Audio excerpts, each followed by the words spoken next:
کربلا میں مقابلے کی تیاری۔ محرم کی 9 تاریخ ہے۔ نواز رسول صلی اللہ علیہ وسلم سردار جنت امام حسین رضی اللہ عنہ کی آنکھ لگ گئی۔ خواب میں دیکھا کہ نانا جان صلی اللہ علیہ وسلم تشریف لائے ہیں اور سینے پر ہاتھ رکھ دعا فرما رہے ہیں، یا اللہ حسین کو صبر عطا فرما۔ پھر فرمایا، تم جلدی ہی ہم سے آ کر ملو گے، اپنا روزہ ہمارے ساتھ افطار کرو گے۔ امام کی آنکھ کھلتی ہے، فرماتے ہیں کہ دشمنوں نے حملے کی تیاری کر لی ہے۔ پھر آپ آج 9 تاریخ کی مہلت مانگ لیتے ہیں، مہلت دے دی جاتی ہے، اور ادھر آپ بھی جنگ کی تیاری میں مصروف ہو جاتے ہیں۔ اس کے بعد آپ حکم فرماتے ہیں کہ سارے خیمے ملا دیے جائیں، خیموں کے پیچھے خندق کھودی جائے اور اس میں سوکھی لکڑیاں بھر دی جائیں۔ مسلمان حکم پورا کرنے کے بعد حاضر ہوتے ہیں۔ امام مظلوم رضی اللہ عنہ فرماتے ہیں، کل ہمیں دشمنوں سے ملنا ہے، ابھی رات باقی ہے، میں نے تم لوگوں کو خوشی خوشی اجازت دی، تم لوگ یہاں سے چلے جاؤ اور اپنے ساتھ میرے گھر والوں میں سے ایک ایک کو لے جاؤ۔ تم لوگ آس پاس کے گاؤں میں پھیل جانا، صبح کو دشمن جب مجھے پائیں گے تو پیچھا نہ کریں گے، اللہ تمہیں بہتر صلہ عطا فرمائے۔ یہ سن کر امام رضی اللہ عنہ کے بھائی صاحبزادے بھتیجے عبداللہ ابن جعفر کے صاحبزادے نے عرض کی، یہ ہم کس لیے کریں؟ اس لیے کہ آپ کے بعد زندہ رہیں، خدا ہمیں وہ منحوس دن نہ دکھائے۔ مسلم شہید رضی اللہ عنہ کے بھائیوں نے کہا، اور ہم جا کر کیا کہیں گے؟ یہی کہ آپ نے سب سے بہتر بھائی، اپنے آقا، اپنے سردار کو ہم دشمنوں کے نرغے میں اکیلا چھوڑ آئے، ان کے ساتھ نہ تو تیر پھینکا، نہ نیزہ مارا اور نہ تلوار چلائی، اور ہمیں خبر بھی نہ ہو کہ ہمارے جانے کے بعد آپ پر کیا گزری۔ خدا کی قسم ہم ہرگز ایسا نہ کریں گے، اپنی جانیں، اپنے بال بچے آپ کے قدموں پر قربان کر دیں گے، مر جائیں گے، اللہ اس زندگی کا برا کرے جو آپ کے بعد ہو۔ اس رات امام مظلوم رضی اللہ عنہ نے کچھ ایسے شعر پڑھے جو حسرت اور بے کسی کی تصویر آنکھوں کے سامنے کھینچنے والے تھے، جنہیں سن کر حضرت زینب رضی اللہ عنہا بے تاب ہو کر دوڑی چلی آئیں اور چلاتی ہوئی دوڑیں، کاش اس دن سے پہلے مجھے موت آ گئی ہوتی، میری ماں فاطمہ اس دنیا میں نہیں، میرے والد علی نہ رہے، میرے بھائی حسن کا جنازہ اٹھا، اے حسین، اے گزرے ہوئوں کی نشانی، پھر بے ہوش ہو کر گر پڑیں۔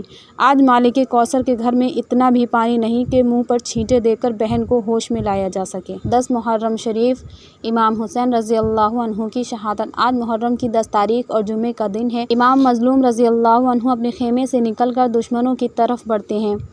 فرمایا، جلدی نہ کرو، انصاف سے کام لو تو بھلائی پاؤ، ورنہ اپنے ساتھیوں کو جمع کرو اور جو کرنا ہے کر گزرو، میں مہلت نہیں چاہتا۔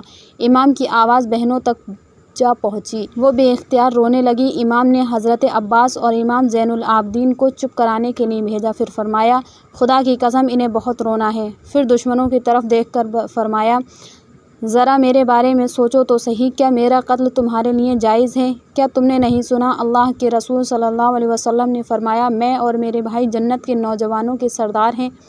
کسی نے کوئی جواب نہیں دیا تو آپ نے ایک ایک کا نام پکارا، اور بھی بہت سے لوگوں نے جا کر ان لوگوں کو نصیحت کی، مگر ان کے کانوں پر جوں نہ رینگی، اور جواب یہ دیا کہ ہم نہیں جانتے تم کیا کہتے ہو، اور کچھ دیر میں تم اور تمہارا سردار قتل کیے جائیں گے۔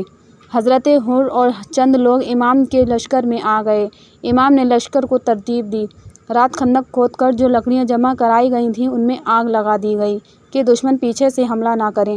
پھر بڑی ہی سخت جنگ چھڑی، جس کی تفصیل تحریر کرنے کی ہمت اجازت نہیں دیتی۔